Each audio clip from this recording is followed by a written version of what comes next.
To my channel math in one shot. आज हम discuss करेंगे चैप्टर नंबर 7 इंटीग्रल्स। हमें क्वेश्चन नंबर 1 to 5 जो है वो simple anti derivative find out करना था, यानी कि इंटीग्रेशन फाइंड आउट करना था। इंटीग्रेशन जो है वो डिफरेंशिएशन का बिल्कुल अपोजिट है। जैसे हम अगर डिफरेंशिएशन साइन एक्स का करते तो कोस एक्स आता है, तो इसमें वहाँ पर प्लस था कोस, तो यहाँ पर माइनस कोस एक्स हो जाएगा। और कोस का अगर हम डेरिवेटिव करते हैं तो माइनस साइन एक्स आता है, तो माइनस साइन आ रहा था तो माइनस का अपोजिट हो जाएगा प्लस, यानी कि प्लस का साइन एक्स। तो यहाँ पर अगर हम integration sine 2x dx apply करें तो इंटीग्रेशन साइन 2x, साइन का डेरिवेटिव इंटीग्रेशन क्या हो जाएगा, माइनस ऑफ कोस 2x, और जो एंगल होता है उसका डेरिवेटिव डिवाइड बाय में लिखा जाता है, तो 2x का डेरिवेटिव डिवाइड बाय में लिखा गया 2, और एक कांस्टेंट जो है वो हमारा ऐड हो जाता है c। अगर मान लो किसी क्वेश्चन में c ऑलरेडी दे रखा है तो वहाँ पर आप कांस्टेंट की जगह आप c1 भी ऐड कर सकते हैं। नेक्स्ट है हमारा क्वेश्चन नंबर 2। अब यहाँ पर हम कांस्टेंट ऐड क्यों करते हैं, डिफरेंशिएशन के केस में कांस्टेंट का डेरिवेटिव हमारा जीरो हो जाता है, बट इंटीग्रेशन में कांस्टेंट का जो इंटीग्रेशन है वो हमारा जीरो नहीं होता, वो उसी फंक्शन के विद रिस्पेक्ट टू आता है जिस फंक्शन के विद रिस्पेक्ट टू हम इंटीग्रेशन कर रहे होते हैं।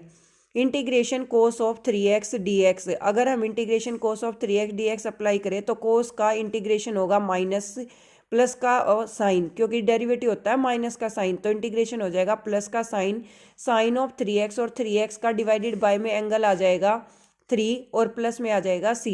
नेक्स्ट है हमारा question number 3, integration e raise to the power 2x dx से। तो इस टाइप के क्वेश्चन का अगर e की पावर x का डेरिवेटिव v की पावर x ही होता है और इंटीग्रेशन v की पावर x होता है, डेरिवेटिव में जो पावर का डेरिवेटिव आता है वो मल्टीप्लाई हो जाता है और इंटीग्रेशन में डिवाइड हो जाता है। तो यहाँ पर e की पावर 2x dx का जब हम इंटीग्रेशन करेंगे तो e की power 2x divided by 2x का हो जाएगा डिवाइड बाय 2 और प्लस c। नेक्स्ट है हमारे पास question number 4, integration ax plus 2 का होल स्क्वायर dx। ये किसके इक्वल आएगा, इसकी पावर एक इंक्रीज हो जाएगी, ax plus 2 raise to the power 2 plus 1 divided by इसका हो जाएगा डेरिवेटिव, वही सेम पावर डिवाइड बाई, यानी कि अब हमारी नई पावर बनी थी 3, तो 3 और यहाँ पर ax का हो गया a और प्लस में आ जाएगा c, तो ax प्लस 2 की whole cube divide by 3a plus c। Next है हमारा question number 5, integration sine 2x minus 4 into E raise to the power 3x dx।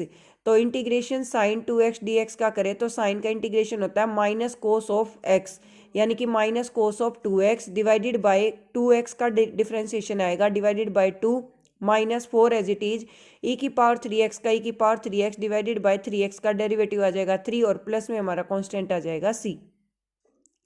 Next है हमारे पास question number 6, integration 4 E raise to the power 3x plus 1 into D X. अब 4 हमारा constant है, बाहर निकल जाएगा, ई की पावर 3x dx का करेंगे इंटीग्रेशन, फिर प्लस 1 का करेंगे इंटीग्रेशन, तो 4 बाहर निकल गया, ई की पावर 3x का इंटीग्रेशन क्या होगा, ई की पावर 3x डिवाइडेड बाय 3 और प्लस 1 का इंटीग्रेशन क्या आ जाएगा हमारा x, क्योंकि हम x के विद रिस्पेक्ट टू कर रहे हैं, और प्लस क्या आ जाएगा c। नेक्स्ट है हमारा question number 7, integration X square into 1 minus 1 by X square D X. X square की हमने अंदर मल्टीप्लाई की, एक्स स्क्वायर इंटू 1 हो जाएगा X square minus 1 by X square की मल्टीप्लाई करेंगे एक्स स्क्वायर के साथ, एक्स स्क्वायर से एक्स स्क्वायर कैंसिल आउट, तो ये आ जाएगा integration X square D X minus integration X square into 1 by X square D X. तो यहाँ पर integration X square D X करेंगे तो 1 पावर इंक्रीज हो जाएगी और सेम पावर डिवाइड बाई आएगी, एक्स स्क्वायर से X square cancel out, integration 1 D X. तो यहाँ पर हमने 1 पावर को इंक्रीज किया तो एक्स की पावर हो गई 3 डिवाइडेड बाई 2 प्लस 1 भी हो जाएगा 3 माइनस एक्स प्लस सी। तो हमारा पर्टिकुलर लास्ट में आंसर क्या आएगा, X raise to the power 3 divide by 3 minus X plus C. Next है हमारा question number 8, integration A X square plus B X plus C. इसका करना है हमें इंटीग्रेशन, तो यहाँ पर a जो है वो हमारा बाहर निकल जाएगा, पहली टर्म उठाएंगे तो integration X square D X, फिर b जो है वो बाहर निकल जाएगा, integration X D X plus C बाहर निकल जाएगा, integration 1 D X. A as it is यहाँ पर था हमारा x का स्क्वायर, तो इसमें 1 पावर ऐड हो जाएगी और सेम पावर आएगी डिवाइड बाय, तो अगर हम 2 में 1 को ऐड करते तो हो गया हमारा 3, तो यहाँ पर आ जाएगा A X cube divided by 3 plus B into, यहाँ पर एक्स की पावर 1 थी, 1 पावर ऐड की तो एक्स की पावर हो गई 2 और सेम पावर आएगी डिवाइड बाई, यानी कि B into X square divided by 2 और plus C into X plus देखो यहाँ पर क्वेश्चन में ही सी आ गया था, इसीलिए हमने कांस्टेंट क्या ऐड कर दिया, C1। कहने का मतलब ये है कि एक कांस्टेंट आपको जरूर ऐड करना है। अगर आप इस सी की जगह कोई भी ABCD कुछ भी ले रहे हैं तो एक पर्टिकुलर चीज़ का ध्यान रखें कि जिसके विद रिस्पेक्ट टू आपका इंटीग्रेशन एक तो वो नहीं लेना, और उससे अलग जो भी ले रहे हैं वहाँ आप लिख दोगे वेयर, जैसे मैंने यहाँ पर नोटिफाई किया है where C1 is the constant of integration. C तो ऑलरेडी अंडरस्टूड पॉइंट है कि हाँ सी तो इसका इंटीग्रेशन का कांस्टेंट है ही है, बट यहाँ पर हमने इसको नोटिफाई कर दिया। नेक्स्ट है हमारा question number 9, integration 2x² plus E raise to the power x dx। Two constant था, बाहर निकाल दिया, integration x² dx plus integration E की पावर x dx। अब 2 हमारा बाहर रहेगा, यहाँ पर x की पावर हमें 2 दे रखी थी, 1 पावर ऐड हो जाएगी, same power divide by 2 into x³ divide by 3 plus E की पावर x का ई की पावर x रहेगा और प्लस में क्या आ जाएगा c। नेक्स्ट है हमारा क्वेश्चन नंबर 10 है, integration under the root x minus 1 by root x का होल स्क्वायर dx। इस टाइप का जब भी आप क्वेश्चन सोल्व करें तो यहाँ पर हमारी आइडेंटिटी ओपन हो रही है a माइनस बी का होल स्क्वायर, जो हमारा इक्वल लिखा जाता है a square plus B square minus 2ab के। तो रूट x का whole square plus 1 by root x का whole square plus 2 multiply root x multiply 1 by root x with respect to integration dx। तो यहाँ पर रूट एक्स का square करेंगे तो स्केयर से रूट कैंसिल आउट आ गया एक्स से, फिर 1 बाई रूट एक्स का करेंगे तो आ गया 1 by X plus root X से root X cancel out 2 into D X. अब हम पहले करेंगे इंटीग्रेशन एक्स का dx, फिर करेंगे 1 बाई एक्स का dx, फिर करेंगे 2 इंटू 1 का dx। क्योंकि हर किसी नंबर के मल्टीप्लाई डिवाइड में अगर कुछ भी प्रेजेंट नहीं है तो 1 हर किसी के साथ प्रेजेंट होता है। तो यहाँ पर x की पावर 1 थी, 1 पावर ऐड हो जाएगी तो x की power 2 divide by 2 plus log x, 1 by X का इंटीग्रेशन हो गया log x plus 2x plus c। Next हमारा question number 11, integration x³ plus 5x² minus 4 by x² into D X.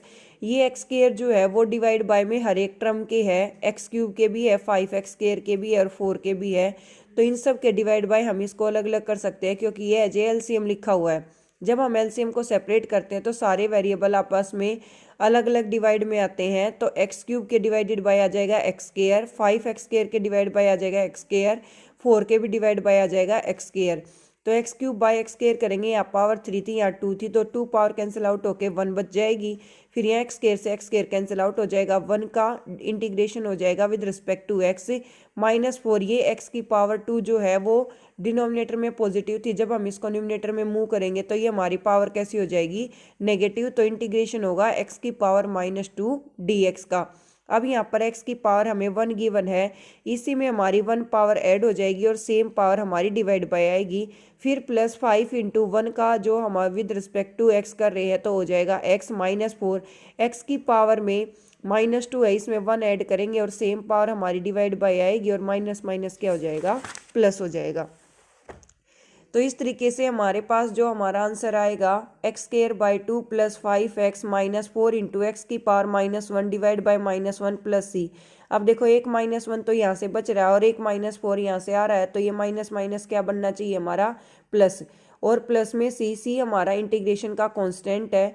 तो हमारा पर्टिकुलर आंसर क्या आएगा, x² divide by 2 plus 5x plus 4 by X plus c। इस तरीके से भी हम इसका सॉल्यूशन जो है वो फाइंड आउट कर सकते हैं। नेक्स्ट है हमारा question number 12, integration x³ plus 3x plus 4 divide by root X into D X. अगर हम इसका इंटीग्रेशन करें तो रूट एक्स को हम सभी के डिवाइड बाय अलग अलग लिखेंगे, x³ by root X plus 3 into X by root X plus 4 by 1 by root X. देखो यहाँ पावर 3 थी और नीचे पावर थी 1/2, तो ऊपर जाके हो जाएगी minus, base same, power add और सब्ट्रैक्ट हो जाती हैं। तो 3 माइनस 1/2, यहाँ थी ऊपर 1, यहाँ थी 1/2, 1 माइनस 1/2 और ये ऊपर जाके होगी माइनस का 1/2। 3 2 जा 6, 6 में से 1 जाएगा 5/2, 2 1 जा 2, 2 माइनस 1 1/2 और यहाँ पर आ जाएगी हमारी -1/2।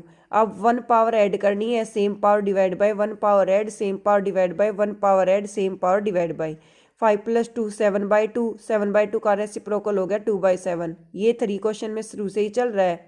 x की पावर 3/2 बनेगी और 3/2 का उल्टा हो जाएगा 2/3, 3 से 3 कैंसिल आउट। फिर प्लस 4 x की पावर 1/2 बन रही है और 1/2 का रेसिप्रोकल हो जाएगा 2/1। तो हमारा लास्ट फाइनल आंसर क्या आएगा, 2/7 x की पावर 7/2 प्लस 2 इंटू एक्स की power 3/2 2/7 x⁻7/2 plus 2 into x⁻3/2, ये 3 से 3 हो गया, कटियाँ 2 बच गया और 4 2 = 8 x⁻1/2 plus c। Thank you so much for watching. For more videos like share and subscribe the channel.